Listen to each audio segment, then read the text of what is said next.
ശബരിമല തന്ത്രി കണ്ഠരര് രാജീവരെ ഇന്നലെ police arrest ചെയ്തു. അദ്ദേഹത്തിനെ തിരുവനന്തപുരം സബ് ജയിലിലേക്ക് മാറ്റി. സബ് ജയിലിൽ വെച്ച് രാത്രിയിൽ അദ്ദേഹത്തിന് ദേഹാസ്വാസ്ഥ്യമുണ്ടായി. അദ്ദേഹത്തിനെ ഉടൻ തന്നെ തിരുവനന്തപുരം ജനറൽ ഹോസ്പിറ്റലിൽ കൊണ്ടുപോയി. അവിടുത്തെ പരിശോധനയ്ക്ക് ശേഷം അദ്ദേഹത്തിന് ചില ശാരീരികമായ ചില പ്രശ്നങ്ങളുണ്ട് എന്ന് തോന്നിയുകൊണ്ട് തിരുവനന്തപുരം മെഡിക്കൽ കോളേജിലേക്ക് മാറ്റി. ഇപ്പോൾ അദ്ദേഹം ICUവിൽ കഴിഞ്ഞുകൂടുകയാണ്. അദ്ദേഹം അറസ്റ്റ് കഴിഞ്ഞ ഉടനെ ഒരു പത്രക്കാരൻ്റെ ചോദ്യത്തിന് പറഞ്ഞു, എന്തിനാണ് എന്നെ അറസ്റ്റ് ചെയ്തതെന്ന് എനിക്കറിയില്ല, താൻ നിരപരാധി, എന്താണ് സംഭവിച്ചതെന്നും അറിയില്ല എന്ന് അദ്ദേഹം പ്രതികരിക്കുകയും ചെയ്തു. വളരെ വിഷണ്ണനായിട്ടാണ് ആ പ്രതികരണം. ശബരിമലയിലെ ഒരു തന്ത്രിക്ക് അവിടെ എന്തെങ്കിലും അധികാരമുണ്ടോ എന്നുള്ള പ്രസക്തമായ ചോദ്യം ഇവിടെ ഉണ്ട്.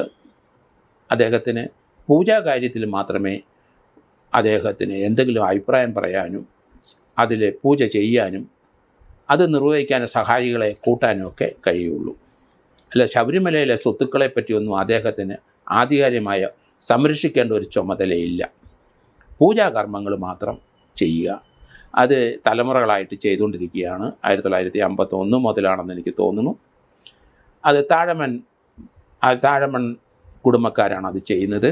കണ്ഠരര് രാജീവരും കണ്ഠരര് മോഹനരും ആണ് ഓരോ വർഷം മാറി മാറി ശബരിമല മേൽശാന്തിയുടെ പദവി നിർവഹിക്കുന്നത്. അവിടെയുള്ള എന്ത് കാര്യത്തിനും അവിടുത്തെ ദേവസ്വം ബോർഡ് പ്രസിഡൻറ്റിൻ്റെ അതുപോലെ അഡ്മിനിസ്ട്രേഷനിലുള്ള ദേവസ്വം ബോർഡ് മെമ്പേഴ്സിൻ്റെയും അവരുടെ നിയന്ത്രണത്തിലാണ്. അത് സ്വത്തുക്കൾ സംരക്ഷിക്കാനായിട്ട് അവിടുത്തെ സെക്യൂരിറ്റി SP റാങ്കിലൊരു ഓഫീസറുണ്ട്. ഇതിലൊന്നും യാതൊരു റോളും ഈ തന്ത്രിക്കില്ല എന്നാണ് ഞാൻ കരുതുന്നത്. അദ്ദേഹത്തിന് അവിടെ ഒരു വോയിസ് ഇല്ല. കാരണം പൊളിറ്റിക്കൽ പോസ്റ്റിംഗ് വന്നു കഴിഞ്ഞാൽ ശബരിമലയുടെ മുഴുവൻ കൺട്രോളും ദേവസ്വം ബോർഡിൻ്റെ കീഴിൽ തന്നെയാണ്. അവിടുത്തെ കാര്യങ്ങളെല്ലാം നിശ്ചയിക്കുന്നതിനകത്ത് ഒരു റോളും തന്ത്രിക്കില്ല. അദ്ദേഹത്തിന് ആചാരപരമായ ചില ലംഘനങ്ങൾ നടത്തി എന്ന് പറഞ്ഞിട്ടാണ് ഇപ്പോൾ അറസ്റ്റ് ചെയ്തിരിക്കുന്നത്. ആ റിമാൻഡ് ആപ്ലിക്കേഷനിൽ അങ്ങനെ തന്നെ കിടക്കുന്നു. എന്താണ് ആചാര ലംഘനത്തിൽ ഒരു ഇന്ത്യൻ പീനൽ കോഡിലോ അല്ലെങ്കിൽ BNS-ലുള്ള ഒഫൻസ്? അങ്ങനെ ഒരു ഒഫൻസ് ഇല്ല.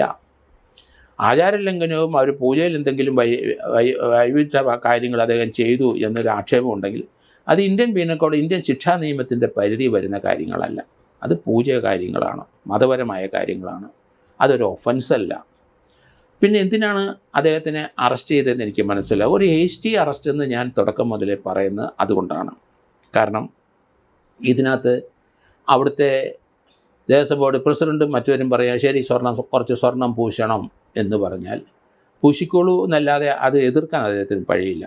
ആചാരപരമായ ഒരു ലംഘനം അവിടെ ഉണ്ടായി. 3 സ്ത്രീകളെ അവിടെ കയറ്റിയപ്പം ആചാരപരമായ ലംഘനം ഉണ്ടായപ്പം അതിനോട് അദ്ദേഹം പറഞ്ഞു, ഞാൻ ഇനി സ്ത്രീകളെ കയറ്റിയ നടയടച്ച് പോകും എന്ന് പറഞ്ഞത് അന്നത്തെ ഭരണകക്ഷിക്ക് പിടിച്ചില്ല.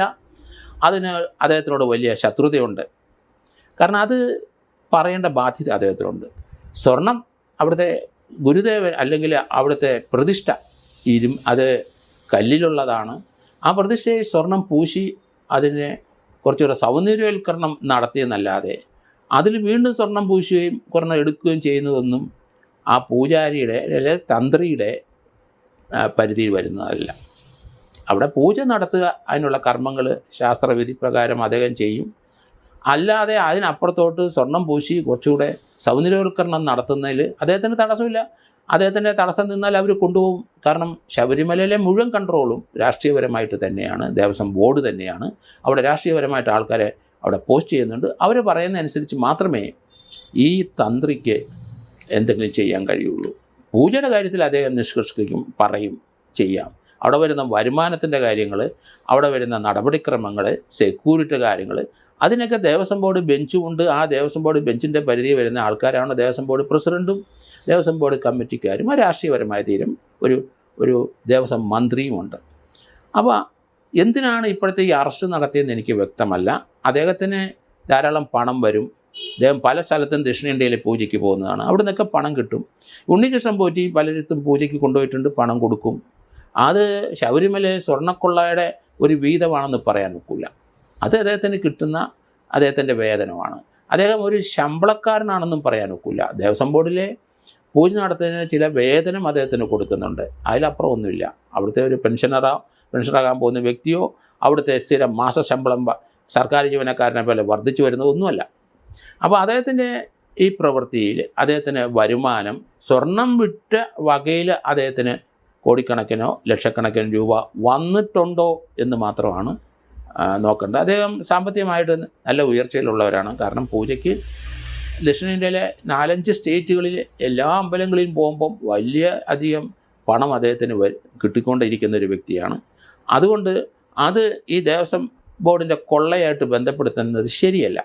അതുതന്നെയല്ല, ശബരിമലയിലെ അദ്ദേഹത്തിന് പല ആൾക്കാരും നേരിട്ട് പൈസ കൊടുക്കും. അദ്ദേഹത്തിൻ്റെ ഭക്തരും അദ്ദേഹത്തിൻ്റെ കയ്യിൽ നിന്ന് നിവേദ്യങ്ങളൊക്കെ വാങ്ങിക്കാനായിട്ട് പണം കൊടുക്കും. അതൊക്കെ അവരുടെ തൊഴിലിൻ്റെ ഭാഗമാണ്, അത് സ്വർണ്ണക്കൊള്ളയുടെ ഭാഗമല്ല. അതുകൊണ്ട് ആ അറസ്റ്റിനെ സംബന്ധിച്ചിടത്തോളം അത് വളരെ വിവാദമാണ് എന്നൊരു കാര്യത്തിൽ സംശയമില്ല. മതപരമായ എന്തെങ്കിലും ലംഘനം നടത്തിയെന്ന് പറഞ്ഞ് അറസ്റ്റ് കാണിച്ചിട്ടുണ്ടെങ്കിൽ അത് മഠയത്തരം എന്ന് മാത്രമേ പറയാനുള്ളൂ.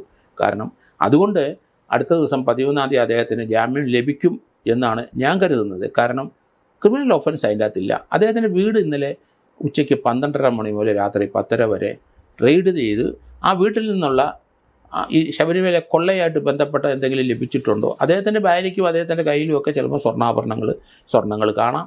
അതൊക്കെ എത്രയോ വർഷം കൊണ്ട് അവർ നേടിയെടുത്തതാണ്. അത് അവിടെ ഉണ്ടാവും.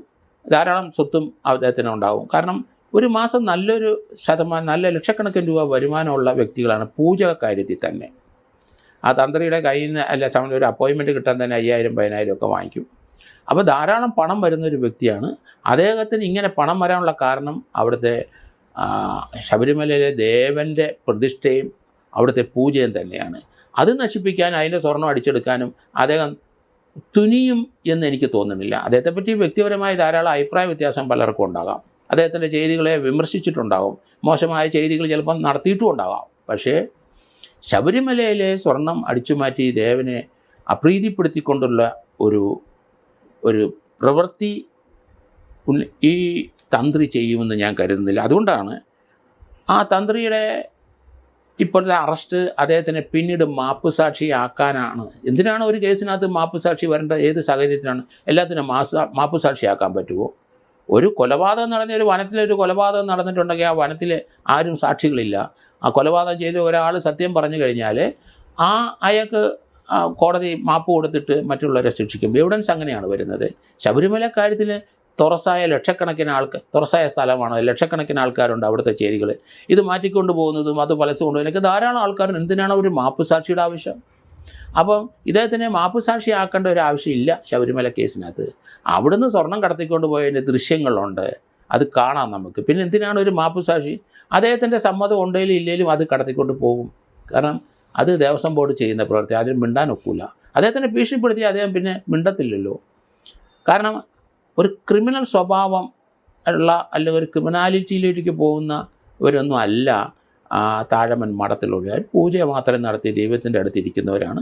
കുറേയൊക്കെ വഴിവിട്ടൊക്കെ ചിലപ്പം പണസമ്പാദനമൊക്കെ ചെയ്തേക്കാം. പക്ഷേ ദേവൻ്റെ ദേഹത്ത് പതിച്ചിരിക്കുന്ന പാളികൾ അടിച്ചുകൊണ്ട് പോയി അതിന് കൂട്ടു നിൽക്കും എന്ന് സാമാന്യ ചിന്തയ്ക്ക് നിരക്കുന്ന ഒരു പ്രവൃത്തി അല്ല. അത് ചെയ്യാൻ സാധ്യതയുമില്ല എന്നാണ് തോന്നുന്നത്. കാരണം അവരെ തന്നെ, ആ കുടുംബത്തെ തന്നെ, താഴവൻ്റെ അവരുടെ അവകാശങ്ങളെ തന്നെ ഹനിക്കുന്ന രീതിയിലൊരു പ്രവൃത്തിക്ക് ഇവരാരും സ്വാഭാവികമായിട്ട് പോകത്തില്ല എന്ന് തന്നെയാണ് ഞാൻ കരുതുന്നത്. പക്ഷേ ആ വീട്ടിൽ നിന്ന് ശബരിമലയിലെ സ്വർണം കടത്ത് കേസിൻ്റെ ഏതെങ്കിലും ബന്ധപ്പെട്ട റെക്കോർഡ് കിട്ടുകയോ ഏതെങ്കിലും ബന്ധപ്പെട്ട രീതിയിലുള്ള പണം കിട്ടുകയോ ഒക്കെ ചെയ്താൽ അത് കൃത്യമായിരിക്കണം. അല്ലെന്നുണ്ടെങ്കിൽ ഇത് പാളിപ്പോവും. കേസിന് തീർച്ചയായിട്ടും ഈ അറസ്റ്റ് ഒരു ബലക്കുറവ് സമ്പാദിച്ചോ എന്നാണ് എനിക്ക് തോന്നുന്നത്. ഏതായാലും SIT നല്ലൊരു അന്വേഷണ ടീമാണ്. അവർക്ക് വേറെ ആരും കൺട്രോൾ ചെയ്യാനില്ല.